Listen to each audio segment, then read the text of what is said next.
All right. Hello, everybody. Welcome back to the Almost Sideways podcast. This is our bonus episode breaking down the Pinots that were. What did we do? What did we do? That's the real question. I'm here with Todd, as always. Hi, Todd. Hey, Todd. There it is. Hello. You didn't. How you doing? I'm doing okay. Yeah, this is always a fun little debrief project we have because a lot of the stuff I don't really remember what happened because we go through it so fast, even though it took 3.5 hours. Yeah. Well, I mean, we still have it here, so we got to start with rolling that beautiful bean footage one last time. What a wonderful day!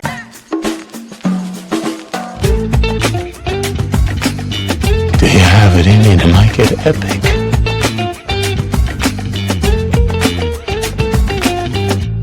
When house number 8 was so whiter than a fish's throat, whiter than tits, I knew then that the work we were doing was immaculate.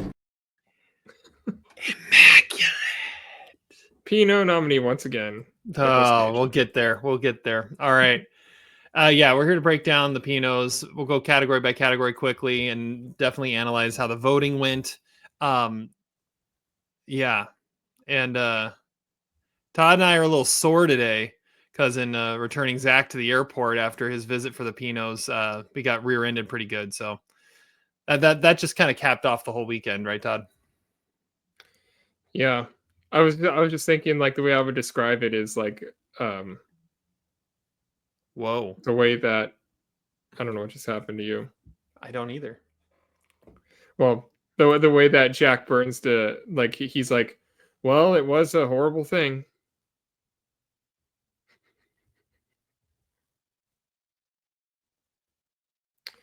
And I am alone because Terry's seems to be having some technical difficulties.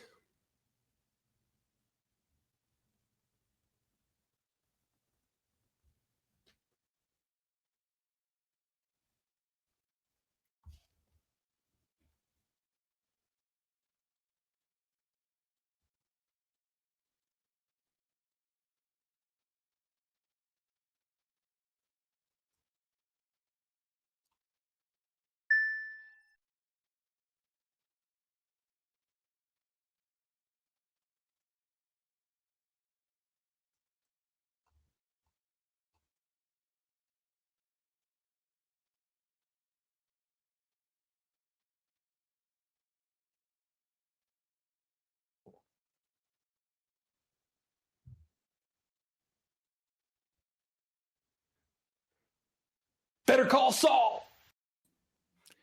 Yeah, I don't know what just happened. That was kind of freaky. Yeah, then my camera just shorted out on me, so I plugged into a different port. Let me get this up and running again.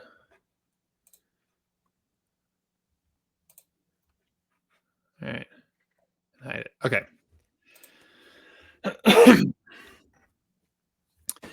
All right. Yeah, it's been a crazy few days, but now let's assess the damage, shall we? Let's do it. All right, so we're gonna go through category by category of our lovely Pinot ceremony we had, and let's see how it went here. The Pinot veto, we'll talk about that for sure as we get into it, because we started with best supporting actor, and the way it went originally was Nicholas Hoult for The Order, Karen Karagulian for Anora, Gabriel LaBelle for Snack Shack, Clarence Macklin for Sing Sing, Guy Pearce for The Brutalist, and Jeremy Strong for The Apprentice. And Todd used his veto to kick out Nicholas Hoult and put in Nicolas Cage for Long Legs. So Todd, I really need to know how this voting went, because it is shocking to me that Nicholas Hoult was not on all of our lists. We all love that movie. And for a movie on here that's not all of us have even seen, one movie that only 2 of us have seen, I was shocked that that Holt was the bottom of the list. Yeah, it was it was it was interesting. So let's look at what happened. Let's see how this worked. So here are the results of the voting. So we go through 3 different rounds of voting. We have three different rounds, 3 different ways of tabulating. One is counting up just like where it was at on the top 10 and prioritizing how many top 10s it was on. Then there's another way that prioritizes passion a little bit more and gives some extra points if it's higher up on your list. And then there is another, or then the last one kind of looks at the true passion, looking at what was first, what was second on everybody's list, and if there was any agreements on if that should be in the top 10 or was in someone else's top 10. That one kind of always carries the most weight, and the others are used more as tiebreakers, more or less. So here's how it went. The reason we had the 5, like, it was a pretty clear Nicholas Holt was in third. If you look at now the first 2, Nicholas Holt finished in second in the first 2 rounds because it was on 3 lists. There were 3 names that were on 3 lists. Only one of them made it. Clarence Macklin, Nicholas Holt, and Yura Borisov were on 3 lists. But then you go over here and you had one number 1 make a list. Originally. But all 4 number 2s were on somebody else's list. So there's your 5. And then Nicholas Holt, the highest he was on a list was 4th. He had, let's see here, Nicholas Holt had a 4th, a 5th, and a 6th. And then Adam left him off the list. And we had one leave him off the list. Yeah. But I don't think it would have mattered because you had everything else was a first or a second that was on at least one other list. So that kind of pulled the weight there and the made that what it was. The second that had the first attached to it was probably one of the ones with 3 on 3 lists, I'm assuming, right? So the one that had the first. No, the first was only on so Guy Pearce was the one that was first on someone's list. It was only on 2 lists. Right. So I mean, but you're saying I'm what I'm saying or speculating is that the person who had Guy Pearce first, like his number 2 was one of the ones that was on 3 lists, and that's why it was that far ahead of Holt. Is that it wasn't even that. It's just that Holt was only the highest Holt received was a 4th. That's literally what kept him out. And so even though he was up there, it's like once you have like, top 2s on a list that are on at least one other list, that what the way we've always tabulated is that carries the weight. So, well, in Yura Borisov, he ended up not on the list either. But his highest was a 6th. He was 6th, 8th, and 9th. So that's a little more understandable why he wouldn't make it on. There were 8 overlaps. 3 of the overlaps were Anora. Yura Borisov was on 3 lists. Karen Karagulian was on 2 lists, and Mark Edelstein was on 2 lists. I was not expecting Karagulian. Yeah, I knew that was going to be a shocker one. Yeah, so that's how the voting broke down there. But it's fascinating how you had those were the 4 number 1s. Adam Pearson, A Different Man, Brian Tyree Henry, The Fire Inside, Guy Pearce for The Brutalist, and Nicolas Cage for Longlegs. Only one of those made the list, but everybody's number 2 made the list, and they were all different. Like there were 8 different performances represented in number 1s and number 2s. So if you could have, like, knowing what you knew, would you have pulled the veto on See, Nicholas so Holt I didn't get I didn't use my veto. And I said I wasn't going to, and the reason is because I didn't want to I knew too much. Like, no, I would not have used my veto if I knew it meant kicking out Nicholas Hoult, because that's such a cool nomination to have in there, and it was worth having that get nominated. So I wouldn't have used it on this one. Now knowing that it was, or not knowing that, maybe, but I thought we had such a cool list to start with anyways. So I should actually go in here. So this one is now Nicolas Cage for Long Legs.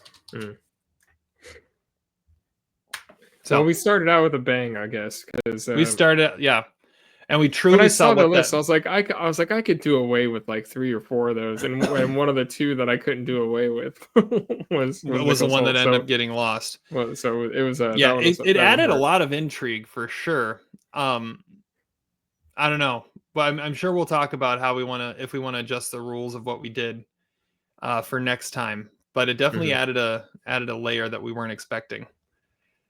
All right, so let's move on from supporting actor, and after that we got to minor character, where this is what we did. This was a debated category where we left with a winner. So the 5 nominees were Danny Trejo from Tim Travers and the Time Traveler's Paradox, the idea of Ricky Stenicki from Ricky Stenicki, low-key possibly my favorite nomination of the entire night, Jesse Plemons from Civil War, Chris Evans from Deadpool and Wolverine, and Stephen Michael Quezada from Strange Darling, and we gave the win to Jesse Plemons. This is a pretty great list. Like I think we did well here. Yeah, I mean, and we kind of cover the full spectrum of what this award actually is. Like it like Jesse Plemons, a truly great one scene performance, like borderline a supporting actor contender for one scene.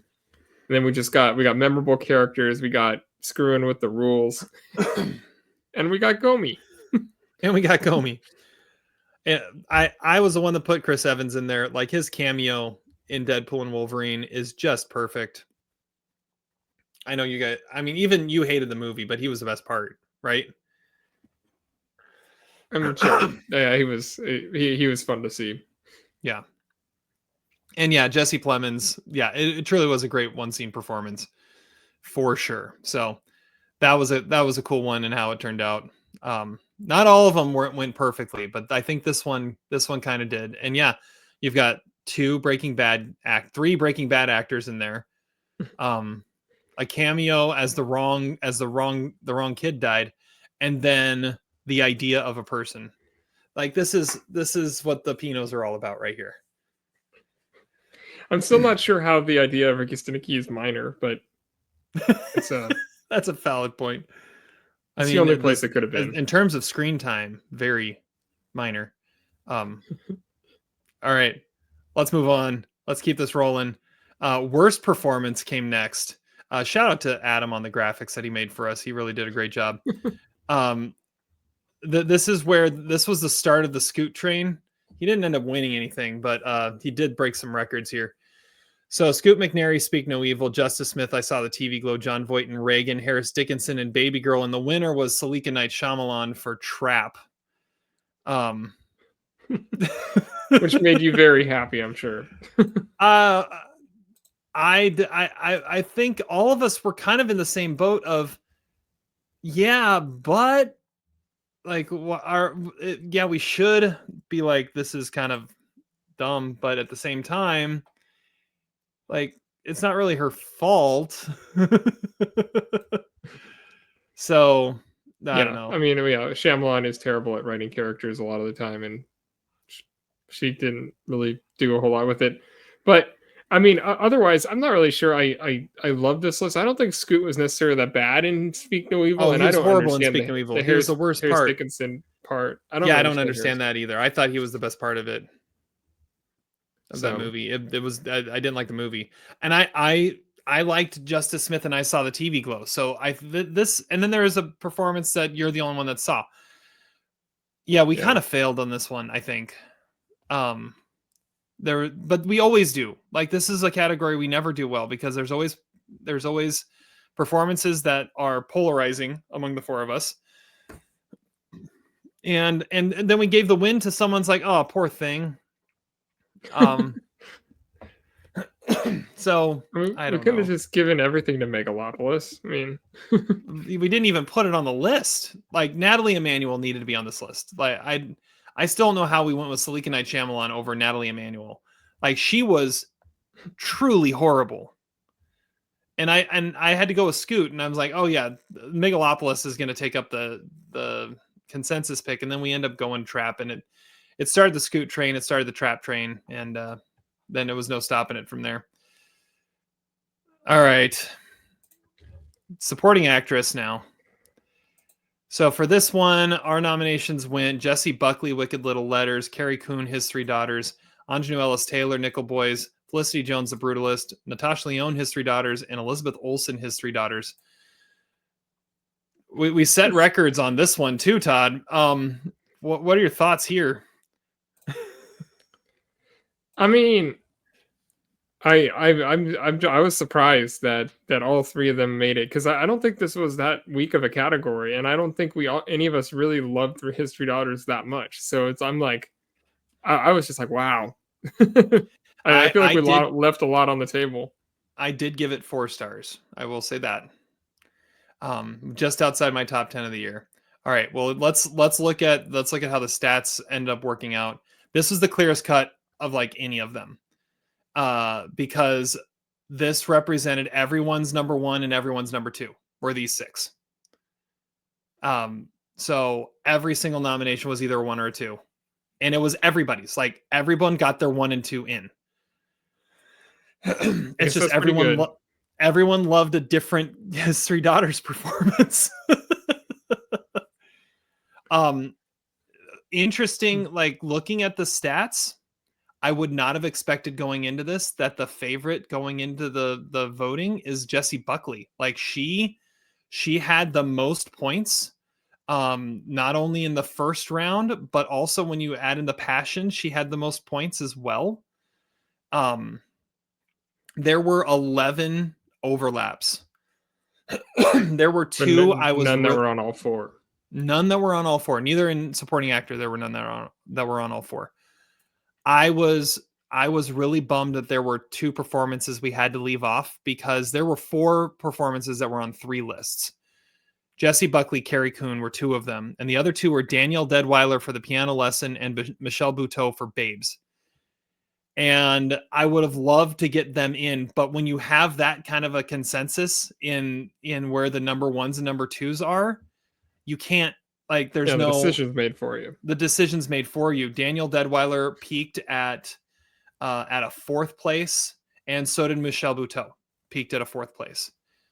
But because of being on 3 lists, Danielle Deadweiler was 2nd in the first round, 3rd in the second round, and then off when on the one that counts. Michelle Buteau was 4th, but she dropped a little faster. 4th, 7th, and then dropped off. But Danielle Deadweiler had a 4th, a 5th, and a 9th. Michelle Buteau had a 4th, a 6th, and a 10th. So decent, like 4th is still pretty good, just outside that top 3, that all important top 3, but still like not enough love overall. But yeah, you can't really argue when everyone gets their number 1 and their number 2 in. Yeah, that would have been a little strange if the veto was used here and someone ended up having to take out maybe potentially a number 2 or their number 2. So the yellow. So I've got the highlighted here. The green are the locks. The yellow is the one that would have been vulnerable. The 6th, the last to make it in. So Ingenue Ellis Taylor was the last to make it in. Just simply because she was only on 2 lists, and it was a 2nd and an 8th, where Carrie Coon. And you don't put any bonus point for having a different performance from the same actor on there? No. I think that was the only. Nothing else was listed for her. I nominated her for something else. Did you? Yes. I don't see it on the list. Hold on. Your list Oh yeah, no, you had it for Nickel Boys. That's not what I have on my list. Oh, interesting. So that Hold that might on. have been a typo if I wrote it down wrong. I may have just assumed it was Nickel Boys. Ah, Yeah, because it's where I said wrong brother, you hateful bitch. When I saw her, yeah, I have on right. my official ballot I sent you exhibiting forgiveness. Oh, so I had a typo because I assumed it was gonna be the same thing. Well, we'll call it the fact that she was nominated twice for different performances. Then Because what would have been Daniel number 7? Deadweiler, Daniel Deadweiler would have been sixth. Mm. Yeah, Okay. because that was one, and that's where like even you look at it like you had 2 third place finishes that were on multiple lists, and Joan Chen for Didi and Margaret Qualley for The Substance. But at that point, one out of the top 2, I would have gone with the more consensus Daniel Deadweiler, who was like firmly in the top 3 in the first 3 rounds with a 4th place finish. So, do I leave it or do I make that change? I think I got to leave it now.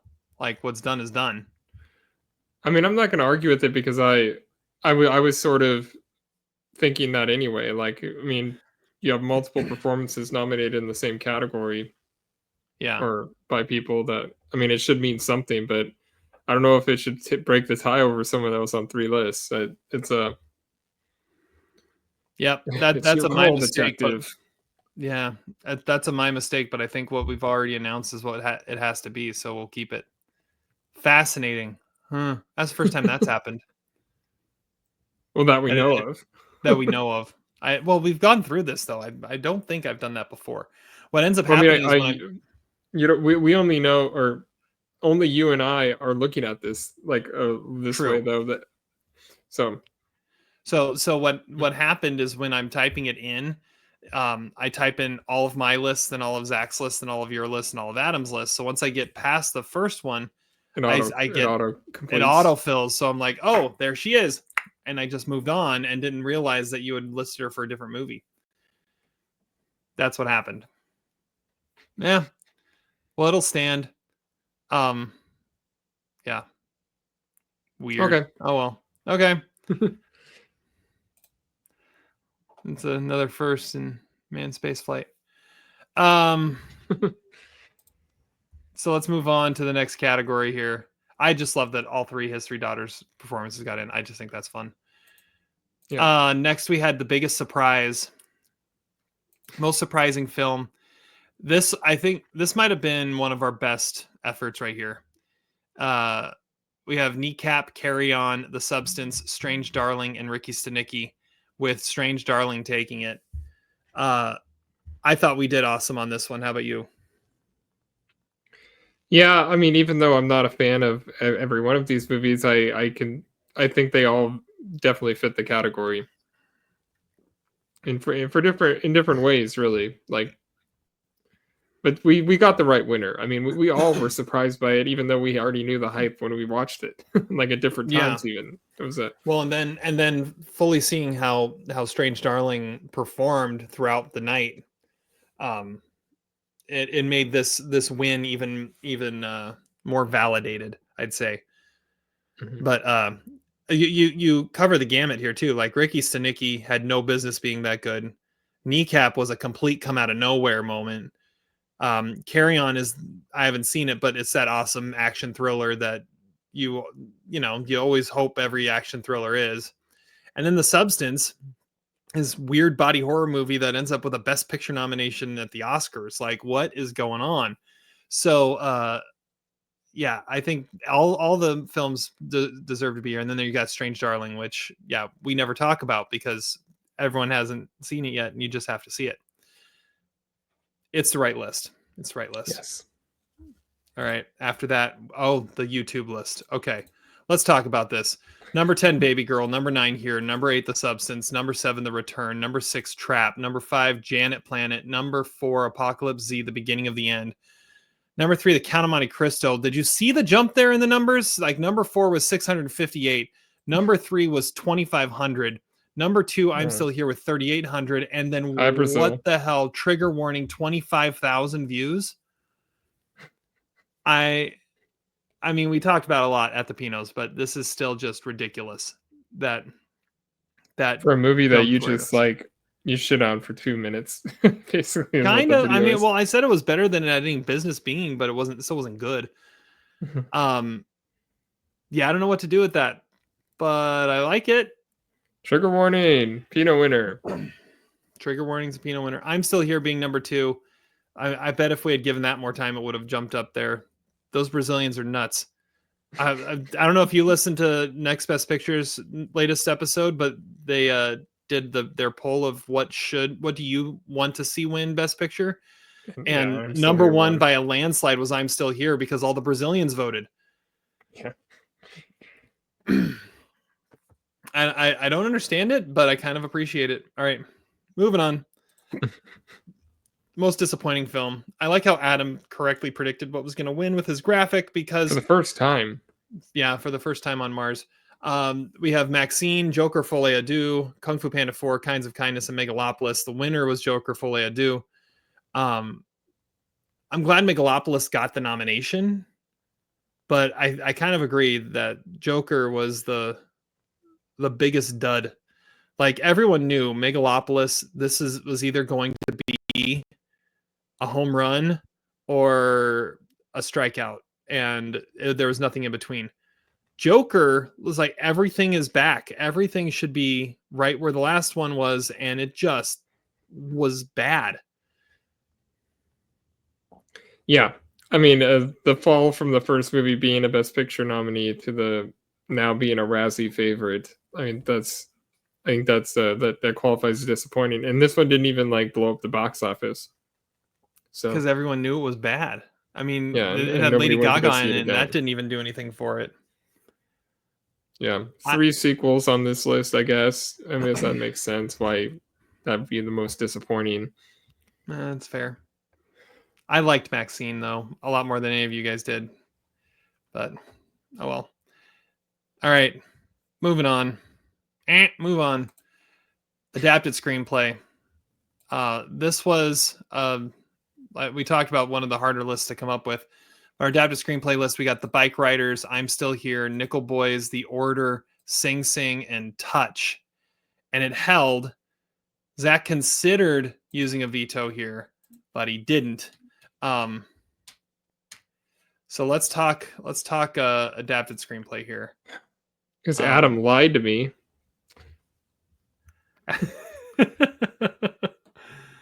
So adapted screenplay, here you go.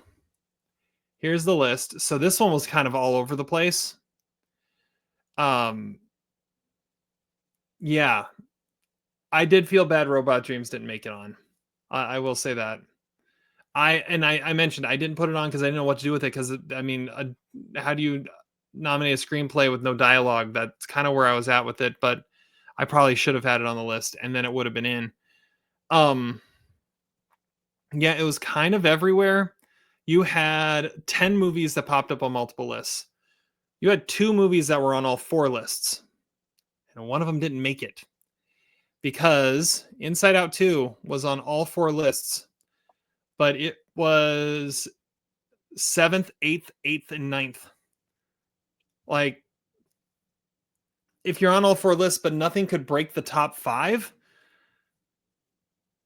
that's not going to make it. So that got left off. The other that was on all 4 lists was Sing Sing.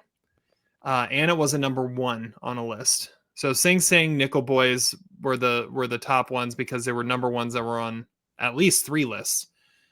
The Order had a solid outing, was on 3 lists with a second place as its highest. I'm Still Here was on 2 lists with third being its highest. And then he came down to the last 2, The Bike Riders and Touch. Now, The Bike Riders had a highest placement of 3rd. Touch had a highest placement of 4th. But Touch definitely was the more passionate one. As oh wait, no, I'm clicking in the wrong spot.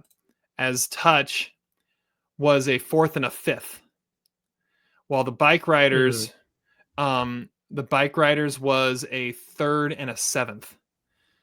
So in that case, I'm like, well, 2 people had this in their top 5. I'm going to say that carries over a 3rd place finish. So that's why the Bike Riders was the one that would have been vulnerable if someone had used their veto.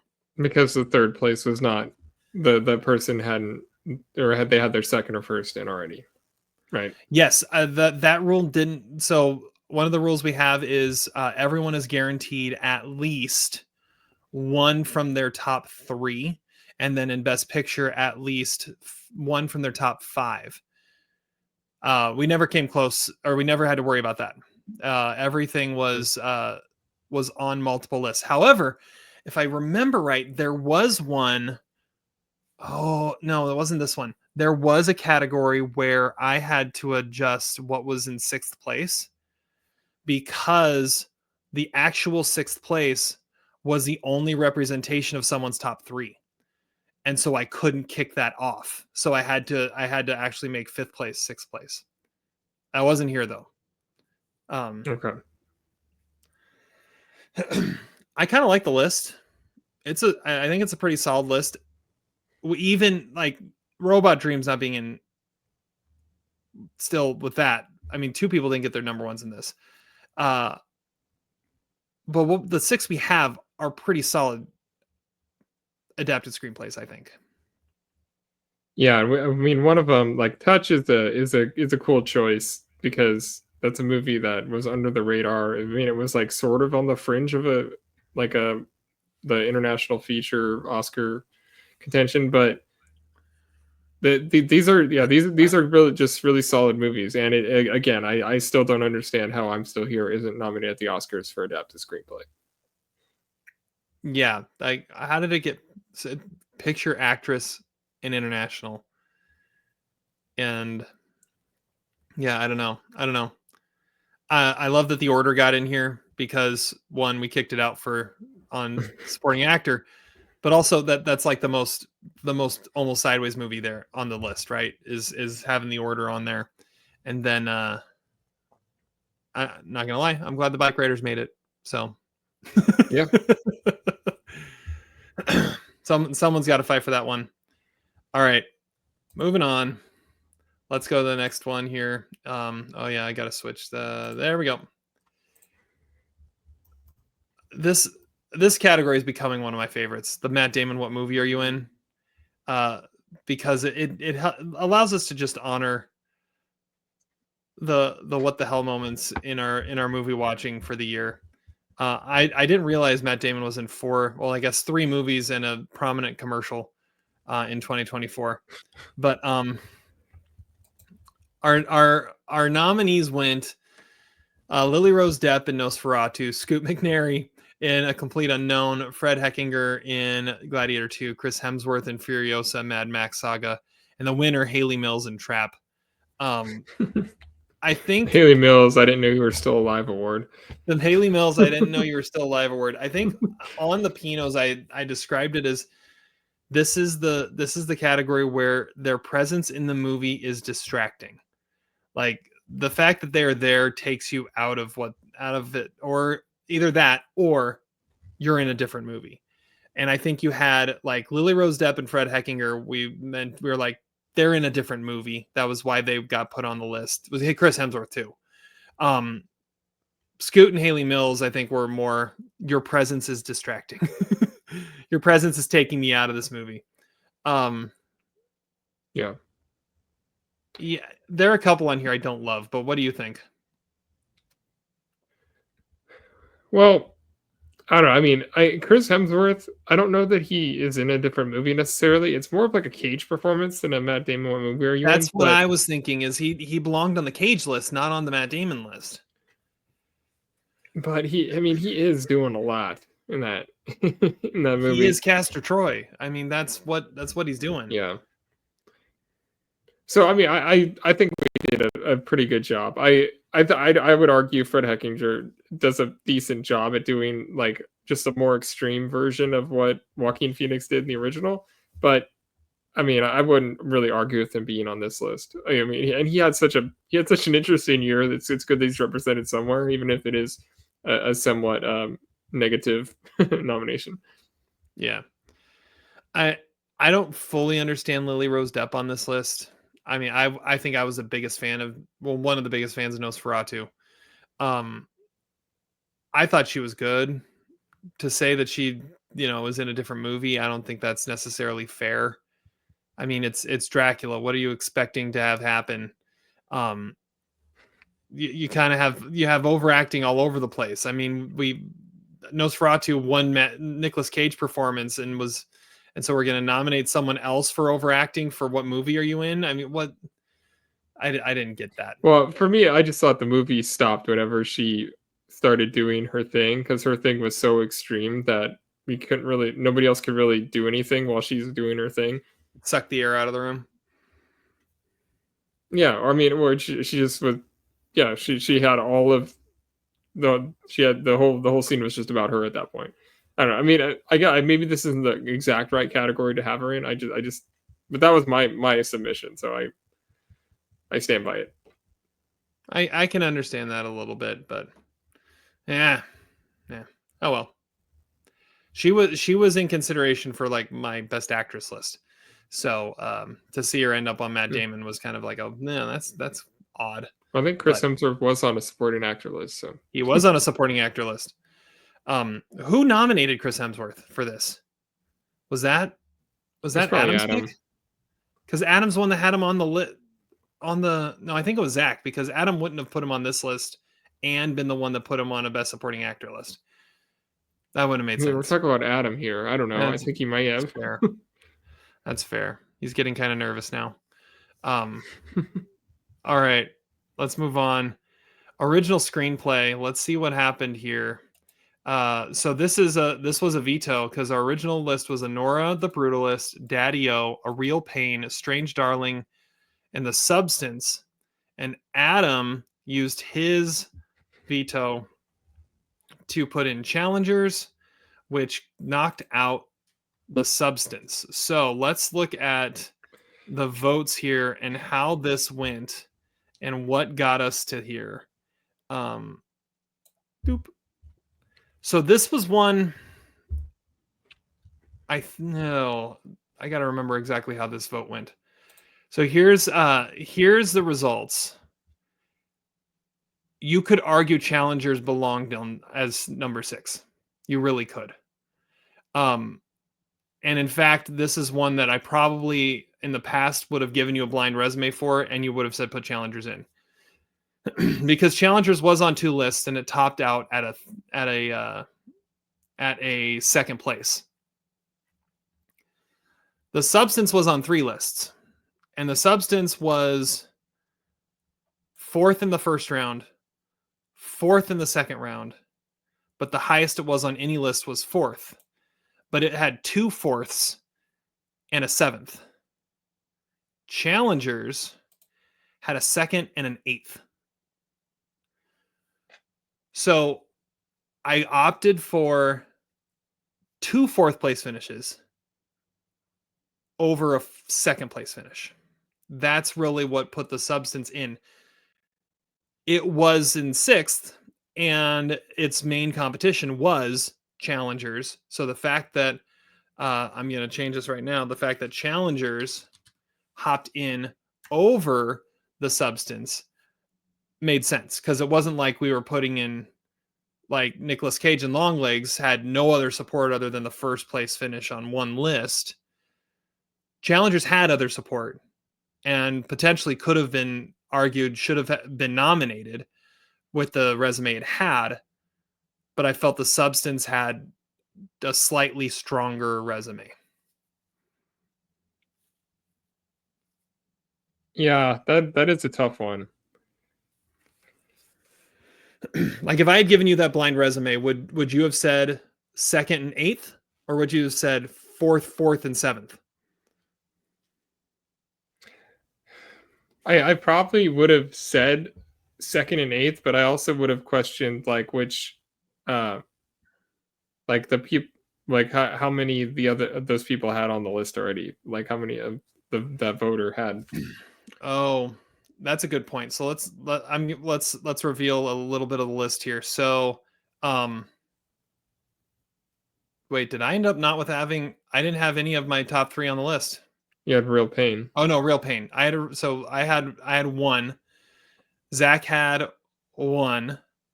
You had 3, and Adam had 1. No, he had 2, and ended up having all 3 because of his veto. So in that case, I may have given it to you, or given it to the 447 because So you may have done the right thing because just give you a little bit more representation on your list. Yeah, that's fair. That's fair. Because I mean that is really close. I mean a second 8th is not a bad a bad haul, but it's not a bad haul. lists. But having 2 4th place finishes, like it's not like it was Toy Story 4 or not Toy Story Inside Out 2 that had 4 on all 4 lists, but the highest it had was a 7th. I mean, it had 2 4th places, so. Yeah, I mean, and just drawing the line at 3 is kind of arbitrary anyway, but that's right. For the sake of argument, that's what we do. I mean, even if it had been a 4th, a 5th, and a 7th, I probably would have opted for challengers then. There were 11 overlaps on this. 1 was on all 4 lists. It was Anora. 3 of them were on 3 lists. A Real Pain, Daddy-O, and The Substance. And now The Substance isn't in. So, yep, that's original screenplay. But that's not the first time. Like there's several times that we've already seen where something's on 3 lists or even 4 lists and it doesn't make it. So the passion kind of wins out for sure. All right, let's keep it rolling. Let's keep looking at what we did. Next we had the most Cage performance. And I think we did well here. We got John Cena and Ricky Stenicki. We said was our consensus to start off the whole thing because he was originally supposed to play Ricky Stenicki. Then you had Dave Bautista in Last Showgirl. That was an outside the box pick, but it kind of works. Bill Skarsgård in Nosferatu, David Dastmalchian in Late Night with the Devil, and James McAvoy in Speak No Evil. We have kind of all, I think you said we have kind of all levels and layers of what Nicolas Cage performance is. You've got the Ricky Stenicki pick, which is, the unbearable weight of massive talent type of deal, where he's basically poking fun at himself for being him. You've got the Dave Bautista pick, which is I'm going to make this movie happen simply by my presence in it, by taking a role that's like, why are you in this movie? David Dastmalchian heading up a B-level horror movie and kind of making it awesome. And then you have the Rage Cage of Bill Skarsgård in Nosferatu and James McAvoy in Speak No Evil, where it's kind of what movie are you in, but it works because you are completely over the top and owning every moment you're on screen. Yeah, nobody plays an over the top villain quite like Cage, and those two may have been the most over the top villains of the year, other than Nicolas Cage and Longlegs. Yeah, and you even mentioned that this might have been the only time where Nicolas Cage performance might have belonged on the Nicolas Cage performance list. So I would agree with that. This is a good list. I like what we did here. I like it too. And Bill Skarsgård for Nosferatu was our winner for playing Count Orlok, because we know Cage can play Dracula, opposite Nicholas Hoult. So it was kind of the perfect one to give. Okay, Best Actor. So this one what may have been the biggest the biggest laugh I've ever heard from Zach, maybe ever. Happened on Best Actor when he used his veto. So the original lineup was Adrian Brody for The Brutalist, Timothy Chalamet for A Complete Unknown, Kieran Culkin for A Real Pain, Coleman Domingo for Sing Sing, Keith Cup for In Ghostlight, and Sean Penn in Daddy-O. Then the veto was used. removed Kieran Culkin and replaced it with Residente for In the Summers, you knew Zach was going to have to get a Zach pick in there somewhere. You didn't know when the Zach movie was going to rear its ugly head, and we got it with Best Actor. So I know you did not like this moment.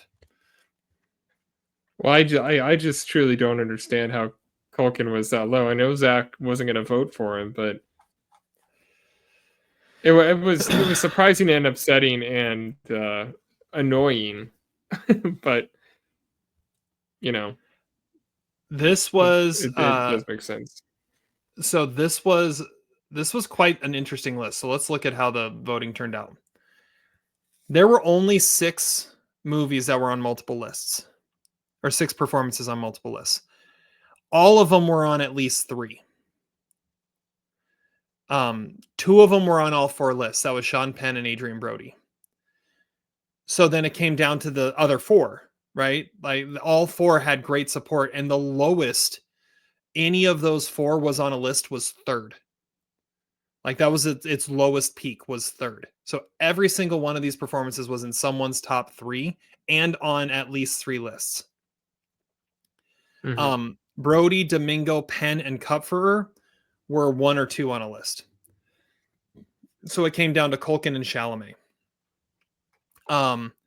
Chalamet had a 3rd, a 4th, a 4th. Culkin had a 3rd, a 4th, and a 7th. So at that point, it's clear cut. Culkin was the low man on the totem pole. Yeah.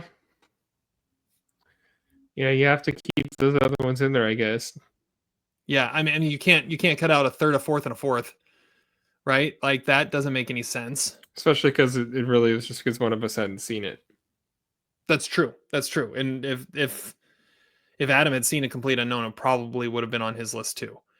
And then Kupferer was the only second place. The other 3 were first place finishes on a list.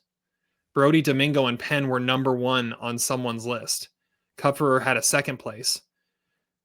And then you had the 2/3. So that's what it fell to. So that's what took Kieran Culkin off Residente for In the Summers. And like I said, that was one where you knew putting in this veto, like one of the main reasons we did it was so that Zach could get one of his Zach movies on a list.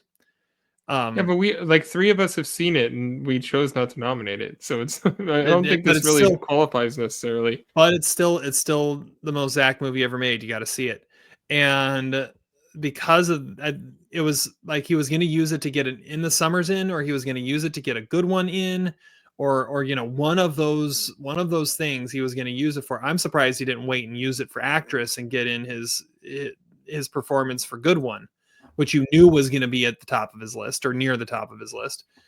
But he decided to use it here. And with the hope that he was going to kick out the one he wanted to kick out. This list became insanely competitive, and everyone had a consensus that these were kind of the top 6. So which was the worst of the best in terms of resume? I'll say it. I'm the one that had Kieran Culkin low. And it was because of I struggled with was he lead or supporting, and so when I had to put him, like I had him like 3rd or 4th on my supporting actor list, and then we decided he was lead, I looked at my lead list and I'm like, well, I think it's a brilliant supporting performance, but I don't know if I'd put it as high when I consider it a lead performance. And I think I had him on my list just below Jesse Eisenberg. Because when I consider those 2 lead performances, I felt like Jesse Eisenberg's performance kind of carried the movie more, and Kieran Culkin really like helped prop up the Jesse Eisenberg performance, which is partially why I thought of him as more of a supporting. But that's why I was the one I had him on my list, but I was the one that had him not in the top 4. Yeah, I don't know. I don't necessarily think that's that fair of a way to look at it, but I guess to me it's your list. And I don't- it might have also been the fact that I already had my list established and I had to try and fit them in. It's like, oh, That's why I think if we would have just voted the way we vote, and then you give like some sort of like half credit or something to where if he was nominated on another list, because I mean even then I think maybe Zach would have had Culkin on his supporting actor list or something. So then it would have, I don't know, it would have been it'd be interesting because like category fraud, especially when we only have 4 of us, is going to be like a problem, even though we've gotten multiple people in when there has been category fraud. yeah, true.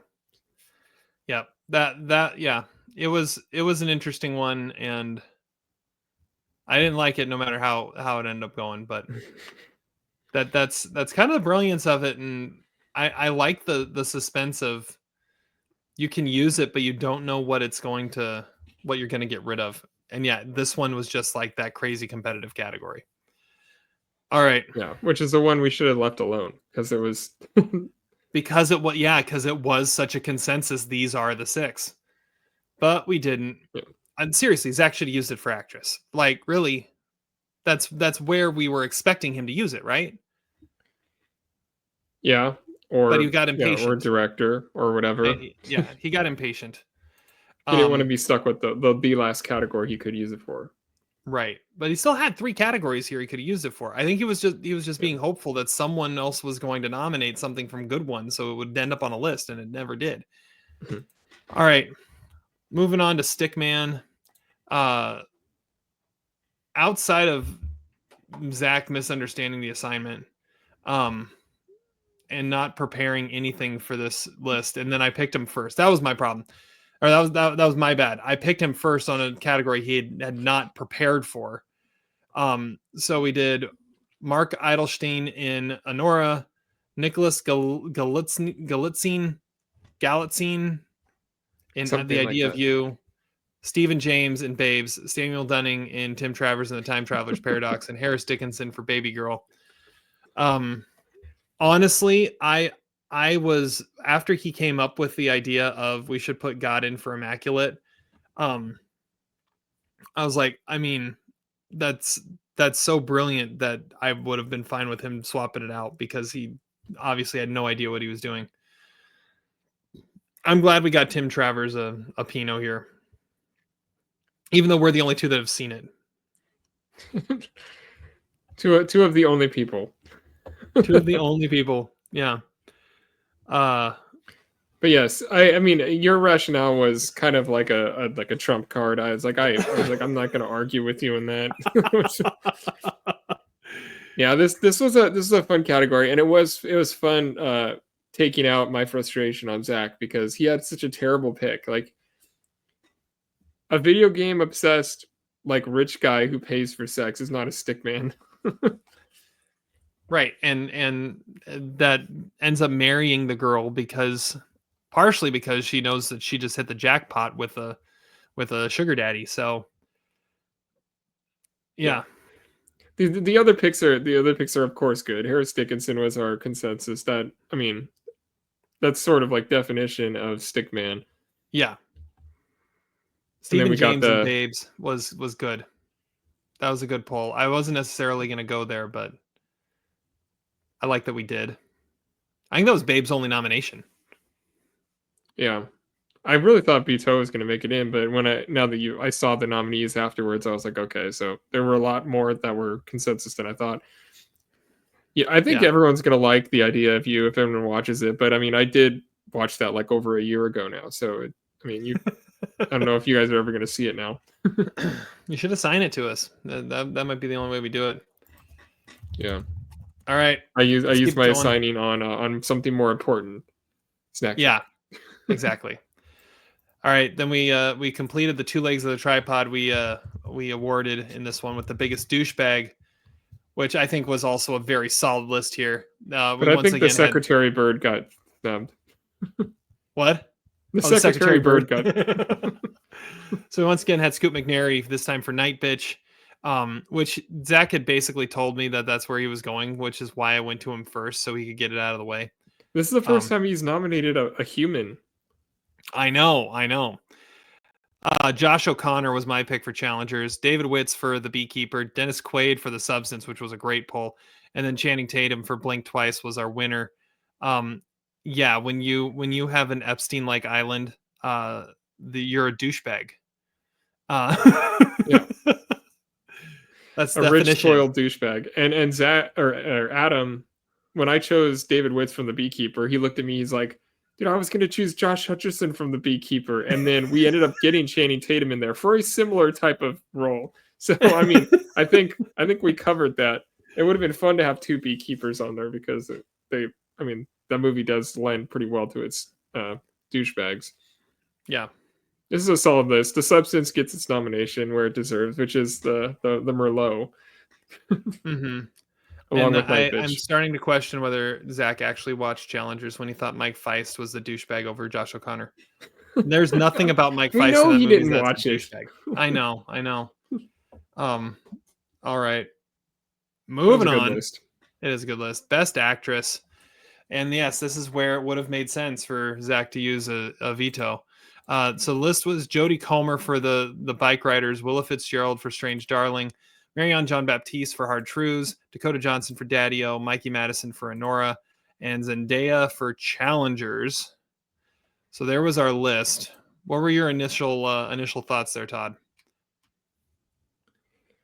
My initial thoughts were ones that I was upset with that I didn't have on my list. I've still made it. So, because I think this is a really tough category to narrow down to 10 when we submitted our ballots.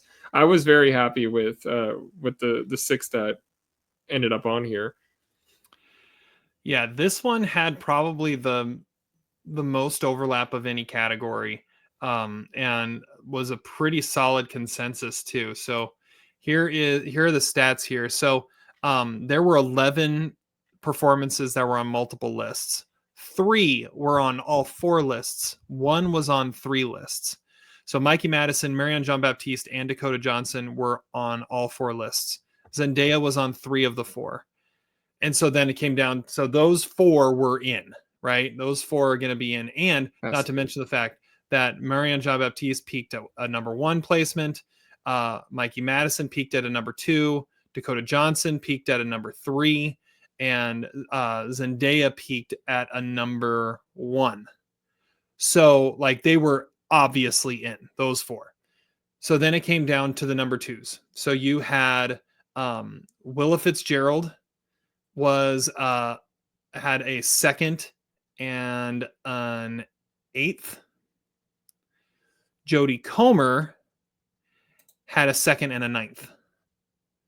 So that is definitely number 6. Yeah, so she was definitely number 6. Close with Willa Fitzgerald, but Jodie Comer was definitely number 6 because of that.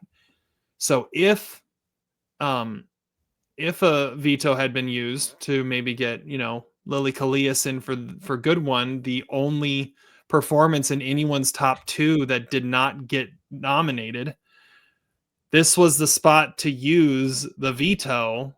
The most obvious, but you don't know that going into it, and he got impatient and used it early. That would have been the spot to do it because everything else, like Dakota Johnson was the lowest peak at a 3rd. So, but she was going to be in. It was either Comer or Fitzgerald, and the 2nd, 8th versus 2nd and 9th made it Comer. I'm not upset because Comer was my number 2. So, I'm good with it. Yeah, this does look pretty clear cut, but I mean, there are definitely some interesting choices we have in this list. Although the list is not as long as the other. Yeah, there were only 22 there's a potential of having 40 performances total. There were 22 performances represented on this list because of all the overlap at the top.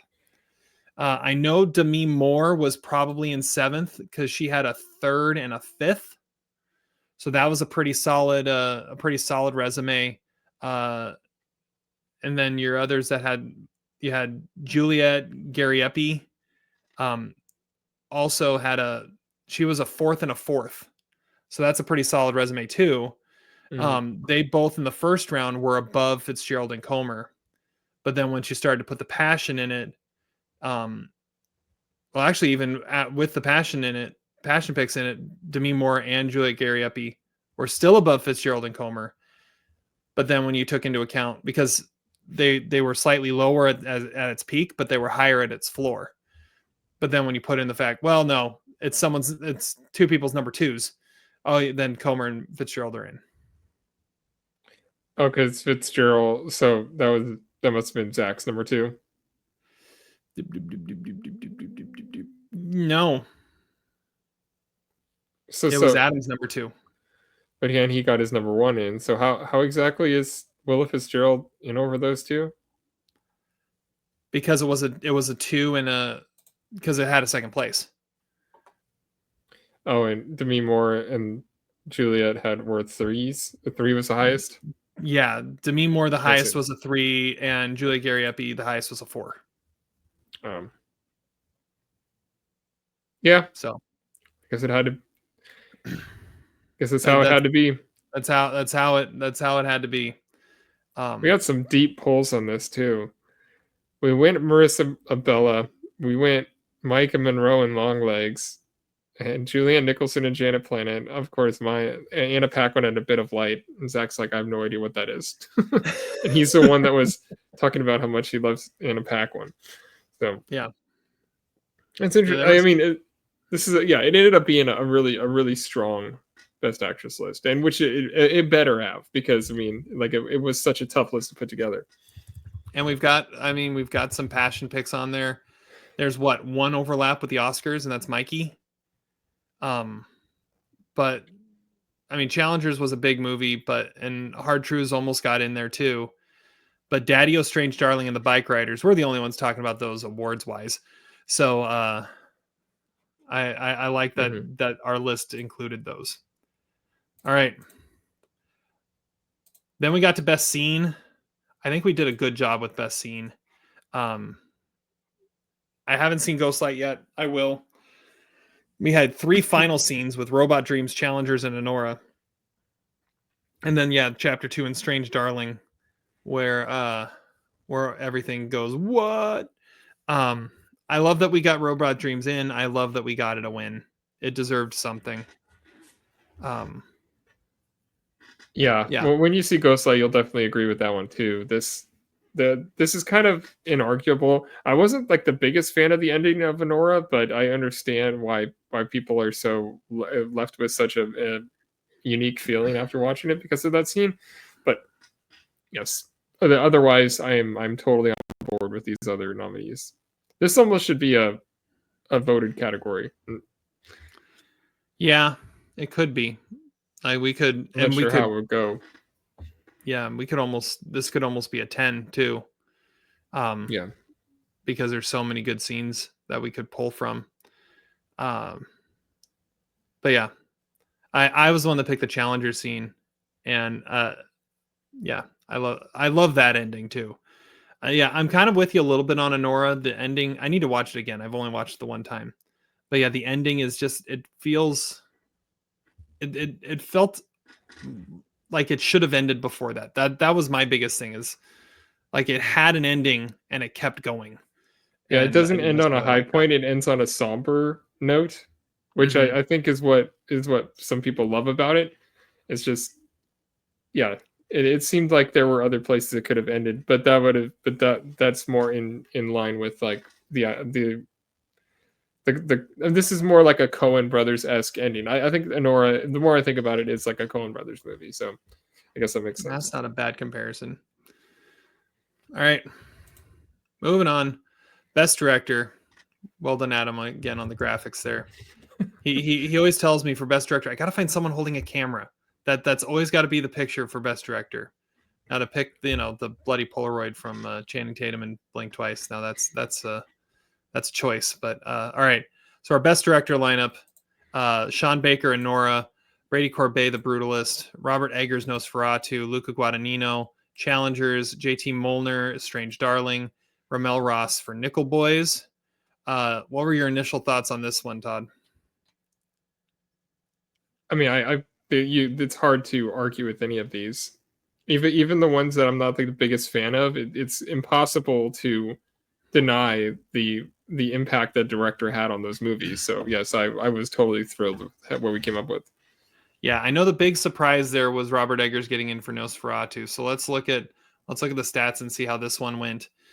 So you had 10 overlaps. One was on all 4 lists. That was Brady Corbet. 2 were on 3 lists. That was Sean Baker and Coralie Farge for The Substance, which ended up not making it. The reason it did not make it is because its highest placement on a list was 6th. It had a 6th, a 6th, and a 9th. So being in the bottom 5 of your top 10, being the best, it's really hard for something that peaks at under 5 to make a list. So everything that was nominated was in someone's top 3. So you had those other 2, Corbet and Baker, were obviously the top choices that were locks to get in. Then you had Luca Guadagnino and Ramel Ross, which were number 1s on people's lists. So they had to get in. And then it came down to JT Molnar topped at number 3. Robert Eggers topped at number 3. Robert Eggers would have been the vulnerable one if a veto had been used, because Molnar was a 3rd and a 5th, while Eggers was a 3rd and a 10th. So barely sneaking in. Next up would have probably been Christy Hall, who was a 4th and an 8th for Daddy-O. After that, you had Alex Garland, who was a 6th and a 5th. So again, it was another one that was pretty clear cut. It was going to be these 6. It was more a question of which one was going to be the potential last one in that could drop out.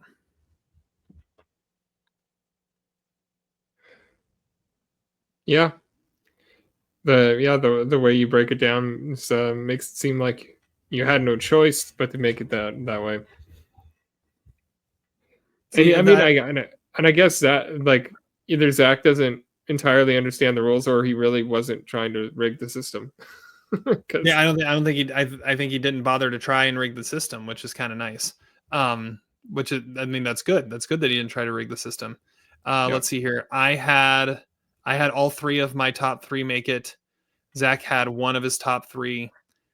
You had all 3 of yours, and Adam had 2 of his 3. So Zach is really the one that kind of got left in the dust here, just hoping that something would slip in there. I'm glad we'll get to it. I'm glad Good One got at least something. Everyone's number 1 should get at least a nomination somewhere. So I'm glad that it did. All right. Yeah. Moving on. Highest War. I think we talked about after this that we're going to change the rules on this. Did we talk? I don't know if we talked about that live on the air or not. Of how we're going to do this next year, of maybe doing a top 10 or a 10 nominations and then voting on it instead of live debating it, because it feels like there's so many things you could say, so many different ways you could go. And yeah, it needs to have some sort of, it needs to be bigger than what we have it. Right. Yeah. Yeah, because I mean, it seems like the most important one. It does. So we had Kieran Culkin for A Real Pain, Lily Kalias for Good One. That's where the two highway robberies popped up. John Wood in Saturday Night, Angelina Jolie for Maria, which was a strange pick that I wasn't thinking of, but I respect it. And then June Squibb for Thelma was the consensus pick in the winner. See, that's the thing. She's a 95-year-old woman, Adam. She's a 95-year-old woman, Adam. I think if we had voted on this, if we had voted, I honestly don't know who would have won. Probably still June Squibb. But yeah, I don't know. It would have been an interesting vote. So you think we should we should do the debate for 10 and then vote on it, or just like Like we're doing submit with votes? 61 Cheval Blanc. Okay. Because I think this one, something like this category, I don't know if there'd be any overlap because you can go so many different directions with it. Like I busted out John Wood in Saturday Night, and like all of you are like, I never even considered that, but that's a really good pick. Like you have so many of those that pop up in this category that I think we should do we should debate and do our submissions live to get 10 and do it like we did the 61, where we each get 2 and then 2 consensus and then vote. Yeah, that could be fun. Anyway, we'll play with it. We got a little while before we have to do the 2010s this summer. Let's move on. Ensemble cast. This is always fun because it's not an Oscar category, so we don't know where it's going. We don't know what we're doing or how it's going to go. So where we took it, we have Anora, the Bike Riders, the Brutalist, His Three Daughters, Saturday Night, and Sing Sing. Todd, when you saw that list, what was your initial reaction? Probably a little relief that His Three Daughters still made it with after its 3 Supporting Actress nominations. Yeah, you'd think that it should probably get in there with that, right? Yeah, but I mean, it does just sort of seem like the way it probably does most places. I guess I know we're a little bit bigger fans of the Bike Riders than everyone else, but like this could easily have been like the SAG top 6 if there was a top 6 at SAG. So I mean, I think that the lack of knowledge about how to vote on the category brings us back to pretty much like the consensus ones. Yeah. So let's see how this went. I don't think you can really argue with any of these. Like Zach was trying to say, how'd the Bike Riders get in there? Like he doesn't remember that movie if he doesn't think that it was a great cast. Mm-hmm. There were 8 overlaps in Best Ensemble. There were 2 that were on 4 lists, all 4 lists. There were 2 that were on 3 lists. And then you had 4 that were on 2 lists. The only 2 number 1s made it, and that was Anora and Saturday Night. And then you had Bike Riders and the Brutalist were number 2s on lists with multiple, so those were getting in.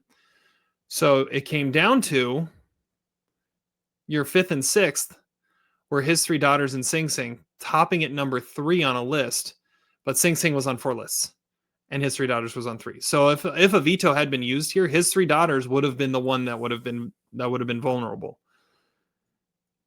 just simply because of it had the lower peak. And yeah, that it's a weird one where you have movies like The Bike Riders and Saturday Night and Sing Sing that are just huge casts that are perfectly cast, and then you have His Three Daughters there's 4 people or 5 people, but they're awesome and perfect for their roles. So we got the gamut of what you can do with an ensemble here for sure. You guys should have seen Exhibiting Forgiveness. I know. But this was definitely the 6, because like the first round, the other ones are just on one list. Those were the 6 else in contention. Yeah, there's nothing else in contention. Then those were the 6, and then like so much so that once you put passion into it, in the second round, 7 and 8 were the 2 number 1s that didn't make it, because they jumped over the ones that were on multiple lists because they weren't that high on the other lists. The 2 that were on multiple lists that didn't make it were September 5, which had a 5th and an 9th, and A Complete Unknown, which had a 7th and an 8th. Like they weren't getting in. Yeah. Like at that point, the number 1 with no other votes gets in, right? So And I think I said this would have been the spot I would have used my veto if I could go back and do it again. mm, But I didn't know I don't think you mentioned that History Daughters was the bottom one when we did this live. So that would have been an interesting. no, I didn't tell to anybody go. what any of the bottom ones were live, unless the veto was used. I think you mentioned it a couple of times. Oh, I might have early I on might at have least. snuck in some information. That's possible. After it didn't matter anymore. After all the vetoes were used, I think I may have said, "Oh, this would have been the one that got kicked out or something." All right, let's keep it rolling. Quote of the year. This is this is a weird category. I don't know if I don't know what I think about this category. I haven't looked So at we it since we did it. Okay. What? I haven't even thought about it since we did this. So we had quote from Long Legs. That was, I mean, that was your quote, right? No, this No, was Adam's that was quote. Adam. Yeah, I drink and I tell you what to do, or something like that. Yeah. Then you something had like good that. one. I feel like I choose this life. There was more to it, but that's all I could fit on the screen. So horny to be here was our winner from Ricky Stanicki. I felt like if you feel it, Chase, it had to be on the list. And when you grow up, you feel less joy from Inside Out too. So horny to be here was our winner. Ricky Stanicki got a Pinot. That's really what it came down to. Yeah, I don't know. Yeah, I mean, I had a bunch of good ones written down. We went all over the board though. I think we covered every genre you can cover. So I guess it makes sense, but I mean, it's a quote. I mean, you're going to default to your favorites, I guess, in Zach's case. And then Yeah, honestly, it like we've talked none of these about are like classic quotes. I mean, there one of weren't- them yeah, was there just an really weren't. overplayed trailer, and is the one that's sort of most classic of the quotes. We've talked about kind of what our favorite and least favorite categories are, and like we dropped most punchable face to get the 61 shovel blanc in. I think this is my least favorite category, just because It's the hardest one to do. it's the hardest one to do. It feels so the most like arbitrary of anything. Even our silly categories feel like you can get some consensus around something, where this is just like I have to nominate a quote and we have to pick the quote, and I don't know. And there wasn't like I feel like in the past if you feel it, chase it, the something like that we have given it to, right? Because I think, oh wait, we gave it to Rewind That, didn't we? And then 2022 we gave it to You Told Me Not to Think from Top Gun Maverick. And there's always those types of quotes that we pull from that are just the ones that we always quote. And we didn't have any of those this time. So I don't really, except if you feel it, chase it. So I don't know. It was yeah. Well, I'd be honestly, okay if that category I never went saw away. the trailer for Ricky Stanicki. Then maybe that was in the trailer. I don't It's know. possible. It might have been in the trailer. Was there a trailer for Ricky Stanicki? Probably. All right. Then we had the 61 Shovel Blanc, which was our new category, nominating the best of the best in whatever situation. What was the best in filmmaking of the year? We got 10 out of this. So we had Nicholas Holt's year and his, I think, 4 performances in Juror Number 2, The Order, Nosferatu, and Garfield, apparently. Yeah. Yeah. Then we had Trent Reznor and Atticus Ross's work on Challengers in score and song. The editing in September 5. Ramel Ross's work in Nickel Boys. The animation work in Flow. Kneecap and just everything around Kneecap. The special effects in Terrifier 3. Jesse Eisenberg's year, which was writing, directing, and starring in A Real Pain. And what was the other part of that? Sasquatch Sunset. That's right. Giovanni Ribisi for cinematography on Strange Darling, and also starring in the trailer at the end of Horizon and American Saga Part 1. And then Christy Hall for writing and directing Daddy-O, and then writing It Ends With Us. I wasn't sure how this category was going to go since we were doing it for the first time. I love the 10 that we picked, and I love that we're going to vote on it and have that be a reveal, because there's so much going on here with these 10 picks. Yeah, it was. It probably turned out a little better than I thought. I still do not entirely sure about Jesse Eisenberg being on here, but that was Zach's pick, so I'm not really. I was really kind of confused there, but I do like it. I mean I think he just deserves credit just for a real pain. Mm-hmm. Yeah. I don't know how we even vote on this. How you compare Kneecap to Flow? Yeah, I don't know. I don't know. That's going to be the interesting part is how do we actually vote on it and how do we rank them? I was going to ask you, what do you think is the favorite going into voting? And this is just straight ranked voting, right? It's straight, yeah, rank it 1 to 10. Like the same way we would do picture. I don't know. I would say, given the way it turned out, maybe Christy Hall could be like as consensus as you get, Ooh. but I really don't know. Because like I could see how some of these would be ranked really low on people's lists, but Christy Hall, I just feel like everyone just kind of recognizes that, yeah, she had an amazing breakout year. Mm-hmm. But I don't know. What do you think? Yeah, that's good. I was looking at Ramel Ross and Nicholas Holt. Like, regardless what you think of Nickel Boys, like what he did with that, like it is a singular vision of one person, and you can't argue with the ridiculous year Nicholas Holt had and the many nuanced performances that he had in a lot of different ways. So I think those are kind of consensus passion too. But who knows? Who knows? It could go anywhere. Yeah. All right. And then we had picture left. And we went through this kind of quick so that several of our members could use the bathroom and check the stove.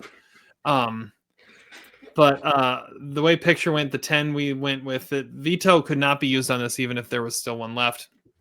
We had Anora, The Brutalist, Challengers, Daddy-O, Flow, Nickel Boys, The Order, A Real Pain, Sing Sing, Strange Darling. What was your initial thought on the 10 that we ended up with? I can't say I'm really surprised at how it turned out at all. I was really getting nervous late because I didn't know if it was Strange Darling or The Substance as the last spot alphabetically. But this is it's a good list. I think I like all of these movies quite a bit. Yeah, so let's see how the voting went. So let's see here. There were 24 movies that popped up on multiple top 25s. There were 4 movies that popped up on every top 20. Or no, sorry, 3 movies that were on 4 lists. 9 movies that were on 3 lists. So you had 12 movies that popped up on at least 3 lists. There were 2 movies that made the list that were not from that 12. And that is Flow and Nickel Boys. Flow had a first and I gotta do the math here now, a first and a 21st. Yeah. Nickel Boys had a second and a 6th. So Nickel Boys easily is in there. The lowest we went on here, I think, was a 6th being the highest it had. So we had a little bit. Yeah, I remember looking at this now. I agonized over this list. Because here's the thing. Looking at how we do it, this is how it had to go. even though it was my number one, I felt really bad putting flow on the list and leaving other stuff off because it had a first and a 21st as its resume. Leaving off, like the next ones would have been Robot Dreams and The Substance, probably. Robot Dreams, its resume was a 5th, a 19th, and a 20th. So it was on 3 lists, but only one anywhere close to a top 15. The Substance had a better case. The Substance had a 9th, an 11th, and an 11th. So, I mean, you have to stretch a little bit to find the passion there. That 9th was the best it had. But 9th, 11th, 11th, that sounds better than, what was it? The 5th, 19th, and 20th. Right. But you had a 1st and a 21st. So like the way we do this, it's flow. But I really struggled and I greatly considered putting Substance in over flow just because it had another pick, but it was so low, and Substance almost had 3 top 10s. Yeah, I could see where you would have an issue with that, but I mean, those are the first movies to get in are, in this case, Challengers, Daddy-O, Flow, and then Anora, Nickel Boys, and The Brutalist. Yeah, because The Brutalist would be number 2 because that was Zach's number 2, right? Right. Those are the first 4 in, and then you have to move on from that. So right, I think this is the way it had to be. I don't think you can go back and start reassessing our rules while you're tabulating the votes. I know. But it's really just assessing the resumes and yeah. Well, I mean, I think it almost should still be like it needs to be in a top 10 and not a top 25 for it to matter. But I think the top 25 has to mean something. Maybe that's just for resume building and not for like consensus building. Sure. But we would have to go back and discuss that. Well, but yeah, I think even there, like having the full top 25 and having flow as a first and still popping up, I think that I see like that's a resume, right? It's not like it's Zach's number one, good one, which didn't appear on any top 25. At least it was on something else, so it got in. Another interesting resume that you had here was September 5, which on the final list popped up above your 9th and 10th entries of The Order and Strange Darling, but it was let's see here, it had a 4th and a 10th, but The Order was on 3 lists and had a 5th, a 11th, no 12th, and a 24th. So like having the third entry I was looking at like, all right, we're outside the top 3s now. Having that third entry matters. Strange Darling, even better. It had a 6th and a why is this math so hard? 8th and a 14th. So just those at that point, having the extra entry, I felt carried weight and was let September 5 be left out.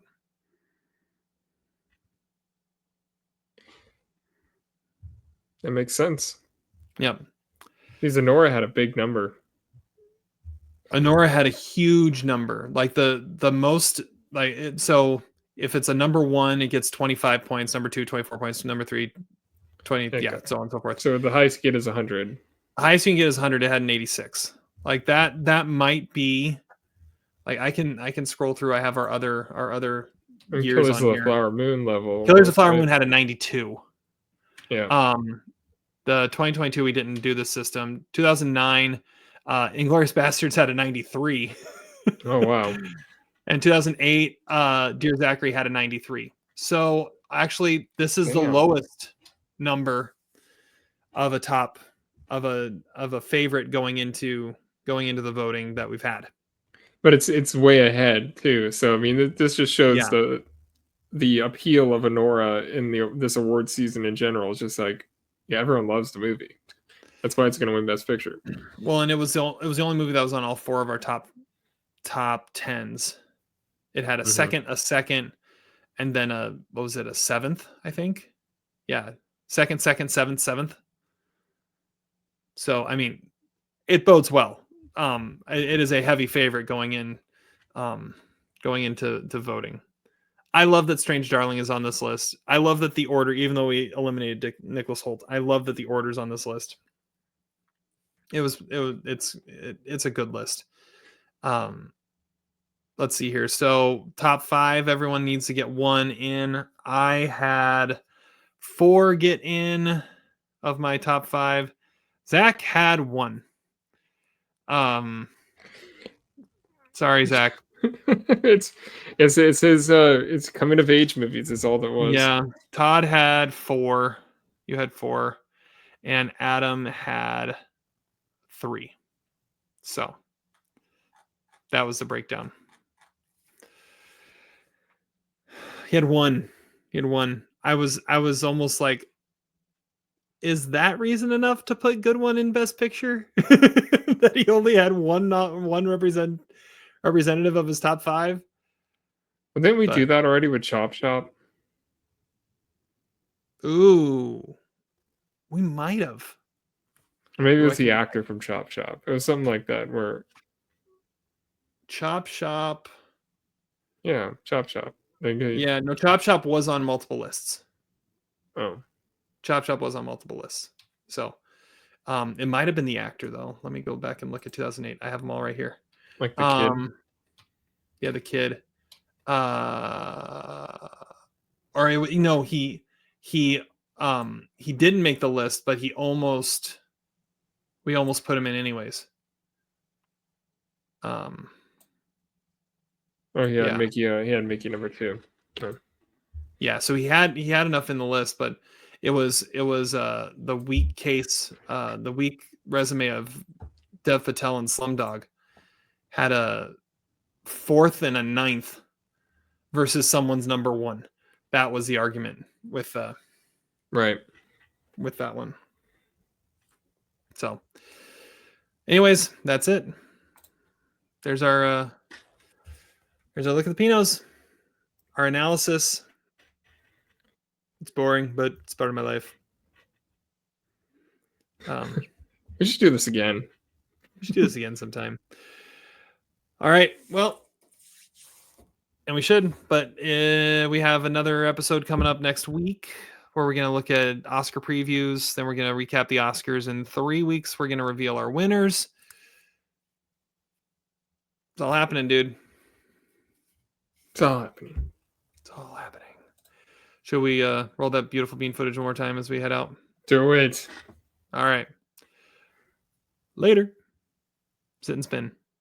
Wrong show. Bye. What a wonderful day!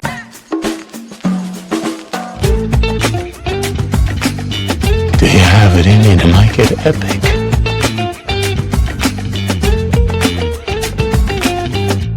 When house number 8 was so white, whiter than a fish's throat, whiter than tits, I knew then that the work we were doing was immaculate.